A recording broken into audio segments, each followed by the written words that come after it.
آج آزمائش میں عوام تو کیا امت کے علماء بھی کتنے پھنسے ہوئے ہیں کہ وہ سیدہ پاک رضی اللہ تعالی عنہا کی طرف جواب دیتے ہوئے ان شرطوں کے ساتھ بھی خطا اجتہادی کی نسبت کرنے کو بے ادبی کہہ رہے ہیں، جبکہ یہ نسبت ہمارے اکابر نے بلکہ خود رسول اللہ صلی اللہ علیہ وسلم نے حدیث میں نبیوں کی طرف بھی مانی ہوئی ہے۔ تو پھر کیا نتیجہ نکلا کہ رافضیت اہل سنت میں مسلسل یہ موضوعات بیان نہ ہونے کی وجہ سے اہل سنت میں سرایت کر چکی ہے کہ اگرچہ یہ مانتے سیدہ پاک کو غیر معصوم ہے، مگر مانتے وہ شان ہیں جو شان نبیوں سے بھی آگے ہے۔ کس بات میں؟ خطا اجتہادی کی نسبت نہ کر کے۔ اب اس سلسلہ میں عام نہیں، یہ ترجمہ کنز الایمان جو ہے قرآن ہے، اور میں سارے ان خطیبوں سے، ان پیروں سے کہ ہم محبت والے ہیں، ہم ادب والے ہیں، ہم یقیناً محبت والے ہیں، ہم ادب والے ہیں، تو اس پر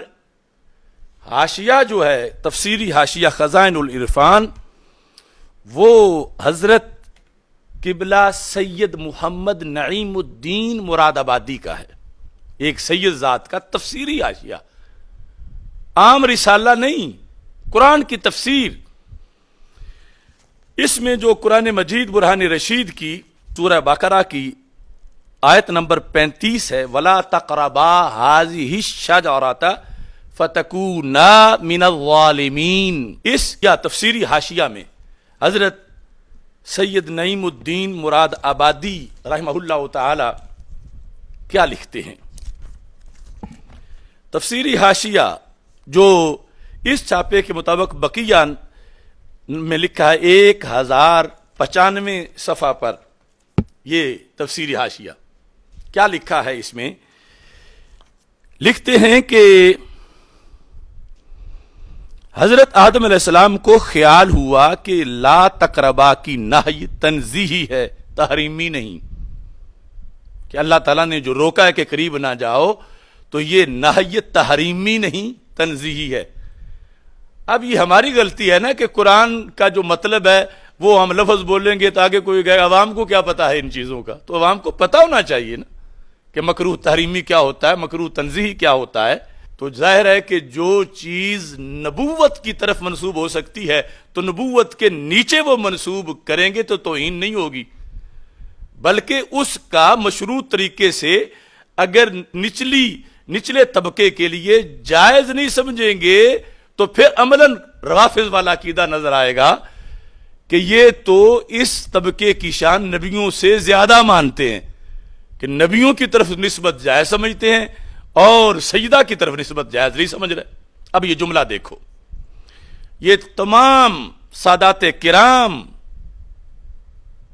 مشائخ، مفتیان کرام، تمام ملت اسلامیہ، تمام عوام کی طرف منسوب کر رہا ہوں، یہ اپنے اپنے پاس جو گھروں میں موجود ہے قرآن مجید کنز الایمان، تو اس پر یہ دیکھ لے۔ ولا تقربا کے حاشیے میں کیا لکھا ہے کہ حضرت آدم علیہ السلام کو خیال ہوا کہ لا تقربا کی نہی تنزیہی ہے، تحریمی نہیں ہے، یعنی اجتہاد انہوں نے کیا، کیونکہ اگر وہ تحریمی سمجھتے تو ہرگز ایسا نہ کرتے کہ انبیاء علیہ السلام معصوم ہوتے ہیں۔ یہاں حضرت آدم علیہ السلام سے اجتہاد میں خطا ہوئی، اور خطا اجتہادی معصیت نہیں ہوتی۔ تو میں سارے مسلمانوں سے کہتا ہوں کہ جو بات قرآن کی تفسیر میں حضرت سید نعیم الدین مراد آبادی لکھ رہے ہیں کہ حضرت آدم علیہ السلام سے خطا ہوئی، صرف امکان نہیں، وقوع، اور ساتھ قید لگا رہے خطا اجتہادی کی، تو حضرت آدم علیہ السلام سے وقوع خطا اجتہادی اگر توہین نہیں اور بالیقین نہیں، تو جو نبوت سے نیچے طبقہ ہے وہاں خطا اجتہادی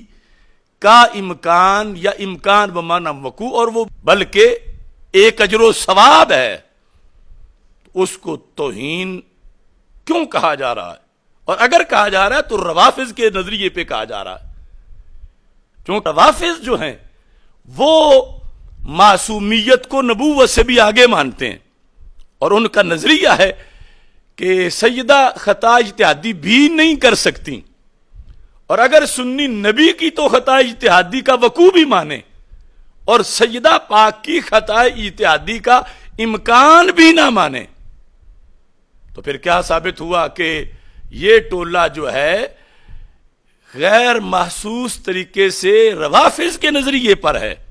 اگر اہل سنت کے نظریے پر ہوتا تو جہاں جو چیز نبوت کی طرف منسوب ہو سکتی ہے وہ نبوت سے نچلے طبقے کی طرف کیوں نہیں منسوب ہو سکتی؟ اور پھر اس کو گستاخی کیسے کہا جا سکتا ہے؟ بلکہ اگر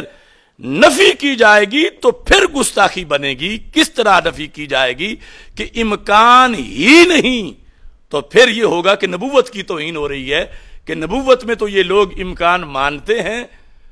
یہ ہمیں دیوبندی کہیں گے، خارجی کہیں گے، سارے لوگ کہیں گے کہ تمہارے اسلاف کا 14 صدیوں میں تو یہ نظریہ ہے کہ اہل بیت کا مقام اور صحابہ کا مقام نبوت کے نیچے ہے، لیکن عملاً تم اوپر مان رہے ہو۔ کیوں کس طرح اوپر مان رہے ہو کہ تم ایک نبی حضرت آدم علیہ السلام کی طرف تو خطا کی نسبت کر رہے ہو، خطا اجتہادی کہہ کر، اور وہ کہ معصیت نہیں، اگرچہ مکروہ تنزیہی سمجھا، اجتہاد میں اجتہاد تھا، اور اجتہاد میں جو خطا ہوئی وہ معصیت نہیں، عیب نہیں۔ تو یہ بات جب ایک نبی علیہ السلام کے لیے مانتے ہیں اہل سنت، اور اس میں شک نہیں، اور یہ ہم نہیں کہہ سکتے کہ یہ ادب والوں کی زبان نہیں، سید نعیم الدین مراد آبادی کو ادب سکھانے کی ضرورت ہے، تو کیا یہ بے ادبی کی ہے سید نعیم الدین مراد آبادی نے کہ اللہ کے عظیم پیغمبر سیدنا آدم علیہ السلام کے بارے میں صرف امکان نہیں وقوع لکھا خطا اجتہادی کا، اور پھر کہا کہ یہ معصیت نہیں؟ تو مجھے اس لحاظ سے بھی کہنا پڑ رہا ہے، کروڑوں سلام ہوں سیدہ کی پاک نسل کو، پاک ذات کو، ہم ان کے قدموں کی خاک۔ اگر آج کوئی یہ کہتا ہے کہ خطا اجتہادی کی نسبت ان کی طرف اگر کی جائے گی تو سجدوں کو تکلیف ہوتی ہے، تو میں کہوں گا حضرت آدم علیہ السلام کی کوئی اولاد نہیں دنیا میں، حضرت آدم علیہ السلام کی کوئی بیٹا نہیں کہ ان کی طرف تو مان رہے ہو نسبت خطا اجتہادی کی اور کوئی توہین نہیں ہوئی؟ تو پھر اگر رافضیوں والا عقیدہ نہ ہو تو پھر سیدہ پاک رضی اللہ تعالی عنہا کی طرف خطا اجتہادی کے امکان یا وقوع کی نسبت جن شرطوں کے ساتھ جوابی طور پر ہم نے کہا، اسے بے ادبی کہنا خطا ہے، کیونکہ جب نبیوں کے لیے مان رہے ہو تو پھر نبیوں کے نیچے ماننا یہ بے ادبی نہیں، یہ نظریہ اہل سنت ہے، اس سے سیدہ طیبہ کی شان پہ حملہ نہیں ہوتا۔